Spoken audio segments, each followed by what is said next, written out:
Welcome everybody to LFR on LNK. I'm Dale Johnson. Thank you for coming in and joining us in October, which is Fire Prevention Month. And that's our important subject today on LFR on LNK.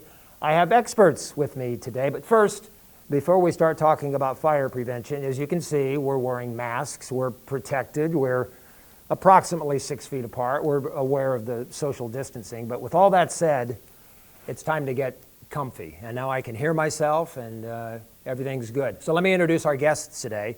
Bob Watten is Battalion Chief for Lincoln Fire and Rescue, and he joins us today.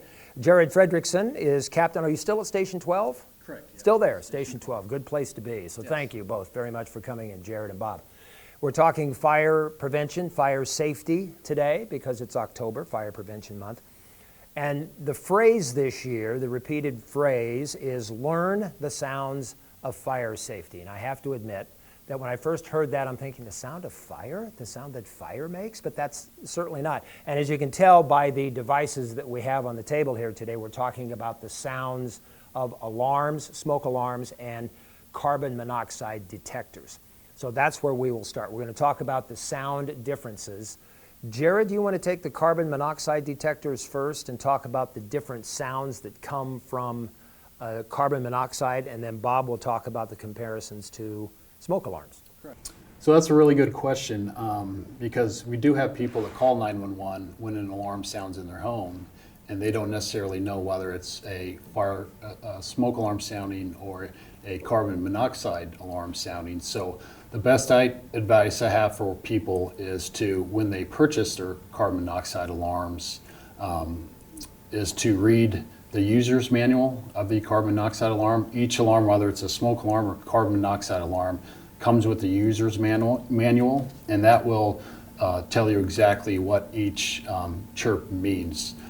Majority of the time, if you have 4 chirps, which is we call it a T4 signal pattern, that will indicate that there's carbon monoxide alarm present in your home, and that's when you immediately want to exit your home and call 911. But with that said, it's very important that residents, whether you rent or own your own home, to have carbon monoxide alarms on every level of your home. A lot of times we'll get calls for carbon monoxide alarm sounding, and it may just be a battery that's dead. So in that case, you might have the carbon monoxide alarm that chirps every, say, 30 to 60 seconds, and that would indicate that the battery within the carbon monoxide alarm just needs to be replaced, and we do that as well. But a lot of the carbon monoxide alarms themselves, if you unplug them from the wall or take a look on the back of the carbon monoxide alarm itself, it'll tell you what one alarm sounds, 2 alarms, 3 alarms, 4 alarms, or 5 alarms indicate on the alarm. So again, it's very important that you read the user's manual of your alarm before you install it, and so that way you understand what it means, and then again to test it on a regular basis as well. It can be difficult, admittedly, to know whether it is your smoke detector or your carbon monoxide alarm if it's contained in the same unit. Correct. And that's why it's important to differentiate the tones, the beeps. You've talked about the different sounds. It could be, and that's the important part about reading the instructions. Correct. Is the fact that 1, 2, 3, 4, up to 5 means something. It means nearing a battery life, or it's malfunctioning, or yes, you do have CO and this is a legitimate alarm. So by all means, read the instructions, know what that tone is. Don't wait until it goes off to figure out, was that the smoke alarm or was that the CO detector? Yeah, so a lot of times if we show up to a residence and we'll bring our monitor in that detects carbon monoxide as well as other gases, and perform atmospheric monitoring of the residence. And a lot of times there isn't any carbon monoxide in the residence, but at that point, our most important mission of that call is to educate the residents on their carbon monoxide alarm, and just provide that education to them before we leave the scene, so that way they're better informed. Let's bring Chief Watten in. You get the smoke alarm tone differentiation. So talk about what the tones mean on smoke alarm. Sure. Smoke alarm is a little bit different, but it has a lot of similarities. Once again, I think it's always a good idea to read your instruction manual. It'll talk about, like Jared had said, the number of beeps and what they mean. But generally speaking, if you have a series of beeps, like 3 beeps in a row, that does mean, and it continues like that, you do have smoke. It's detecting smoke, and it just kind of goes off continuously. If you have 1 beep every 30 to 60 seconds, that's generally a battery situation.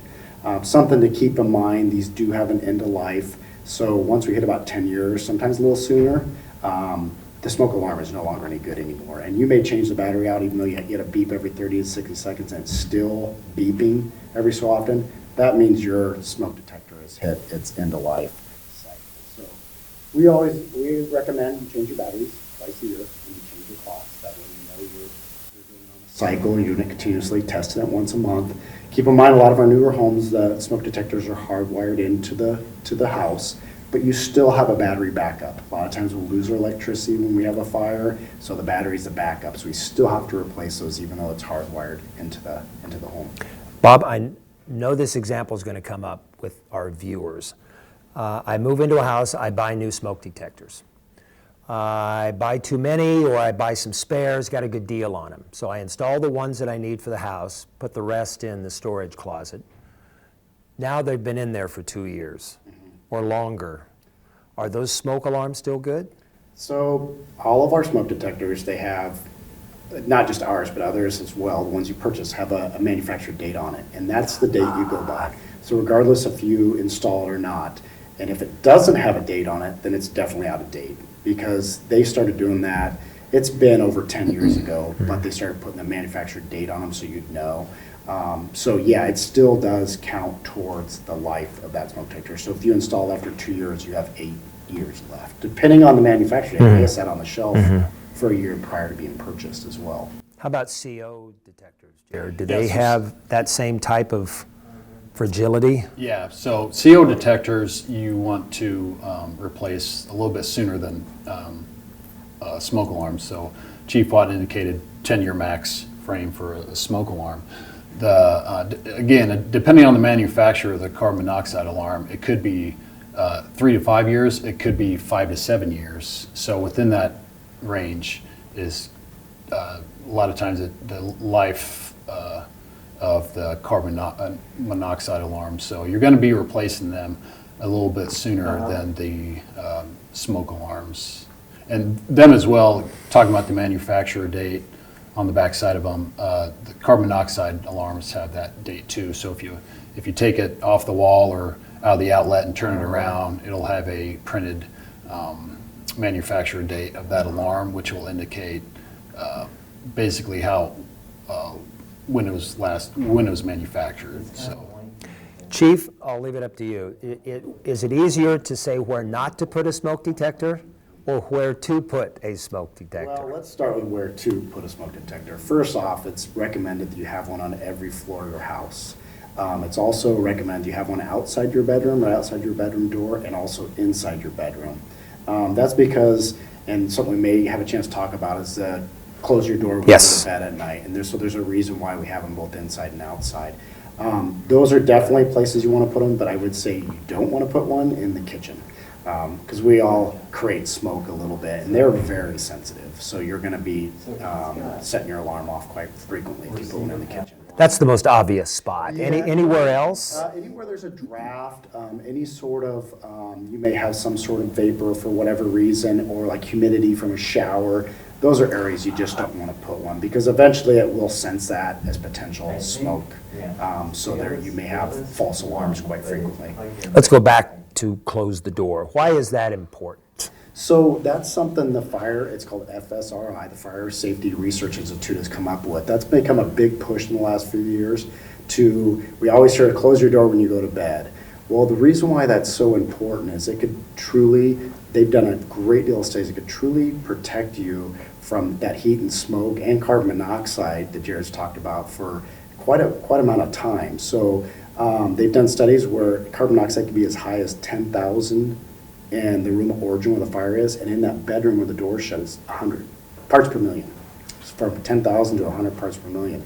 And also the heat could be a difference of 1,000 degrees to 100 or less in the door, where the door is closed.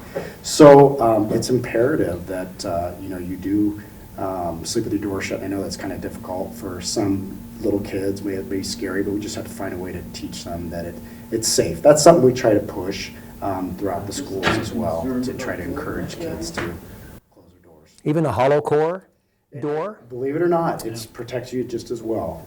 Not just as well, it protects you, but not to the same probably degree that a solid core would. Newer homes would have the more Yeah. solid doors, Yeah. but I've lived in houses in the 70s and older where it's the hollow core doors. Yep. So it's Okay. It's a big push. They found they've spent millions of dollars on studies, and they found how much it really does affect in a positive way if you're behind a closed door. So a smoke alarm on every floor and every room inside, bedrooms inside and outside. Correct. Okay, how about CO detectors, Jared? See, carbon monoxide alarms, basically every level of the home, including the basement.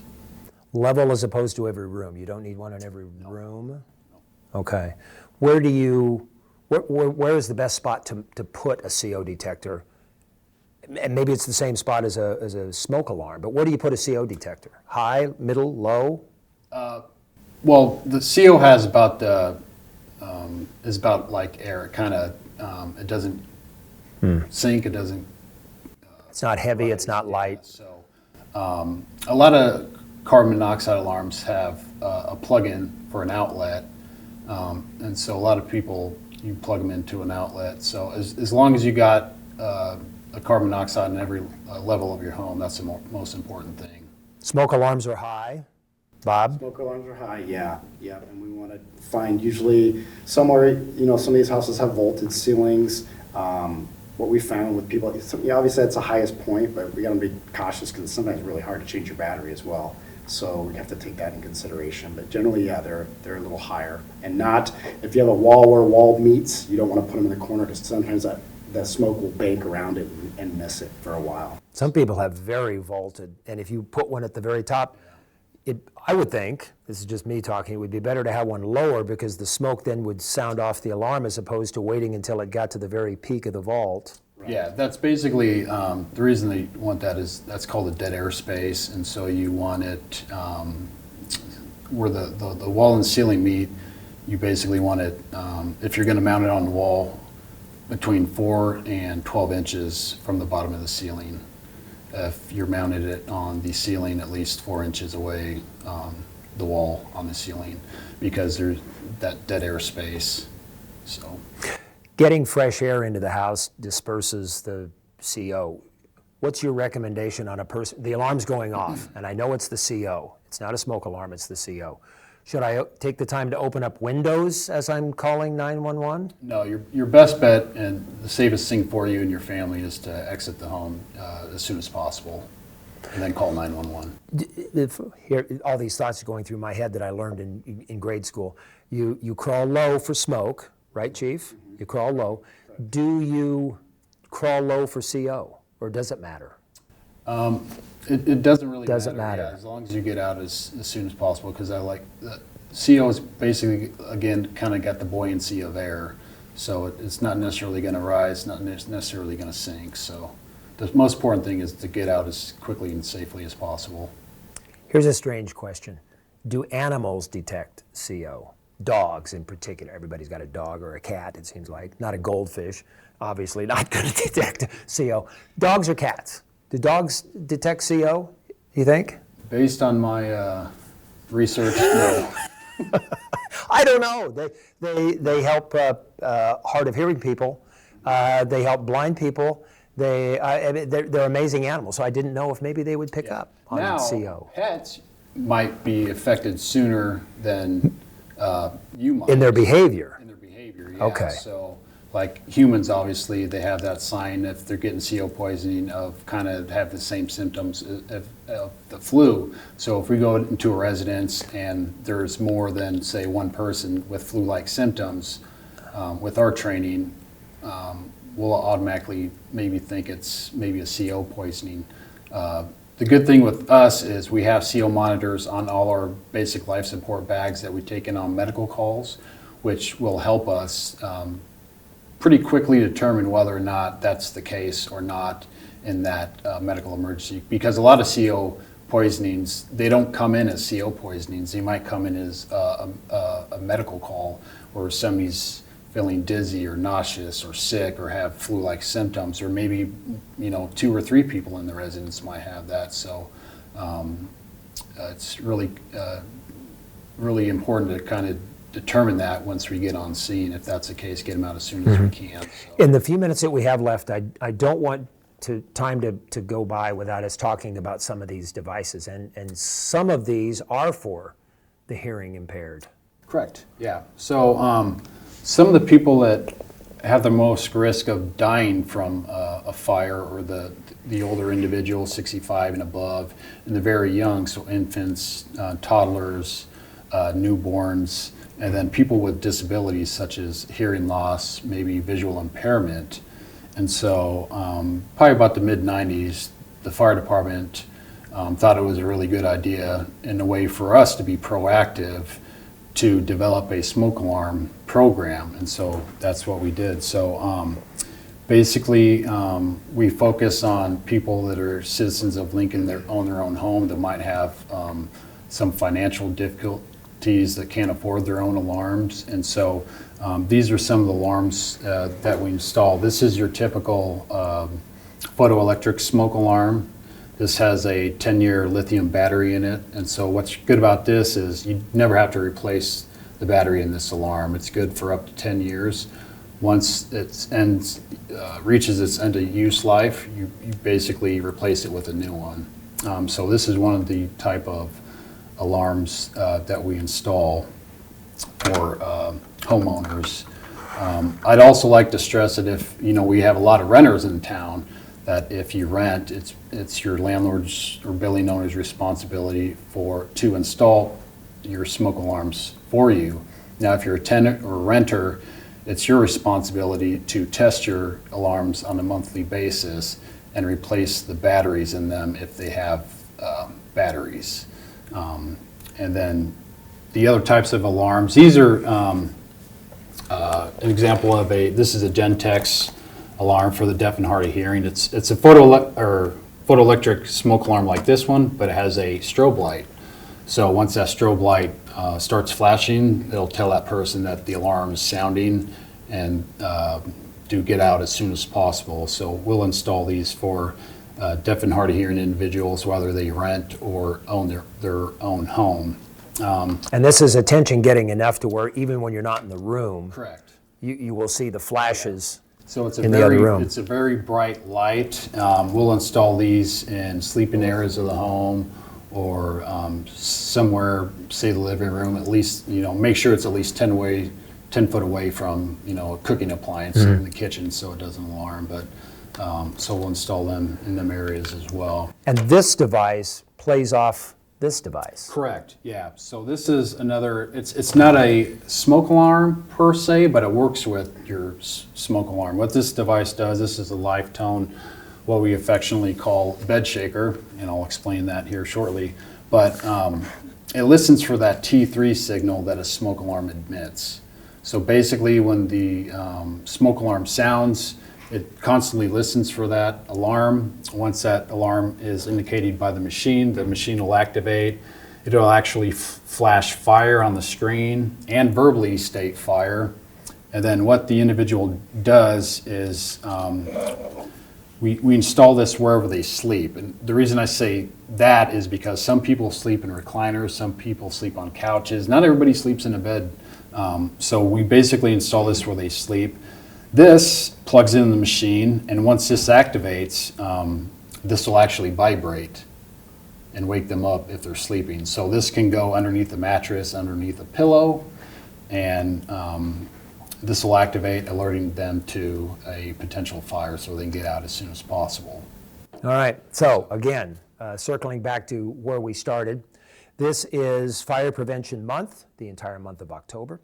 And you'll hear the campaign's repeated phrase, learn the sounds of fire safety. And that's what we've been talking about here today, the sounds of CO detectors, the sounds of smoke alarms, and correct me if I'm wrong, but I believe I heard you say that for those people who financially have a challenge in buying these, Lincoln Fire and Rescue will provide them, Chief? Correct, yes. And they can go online, they can Google Lincoln Fire and Rescue. Under public education, there's an area in there where you can apply to have us come install a smoke detector. But yeah, there are some parameters that you have to follow, and they're all spelled out in there, and you can't be like a tenant. If that's your landlord's responsibility, like Jared had said, and then also be considered low income. Yeah, I've been on ride-alongs where that's been the call, and they've gone in and they've checked, and there either hasn't been a detector there or the detector's battery is dead, and the LFR staff will replace a battery or install. And it's really a good feeling when you witness these people and they're grateful for feeling safer because of the call that's come. So it's an important month, everybody. Lincoln Fire and Rescue involved in it. October is Fire Prevention Month. Learn the sounds of fire safety. Battalion Chief Bob Watten. Bob, good to see you again. Thank you. Don't see you often enough. And Jared, thank you very much. Captain Jared Fredrickson from Station 12. Let's give Station 12 some props again. And join us every month. We're here on a different subject that applies directly to Lincoln Fire and Rescue. This is LFR on LNK. I'm Dale Johnson.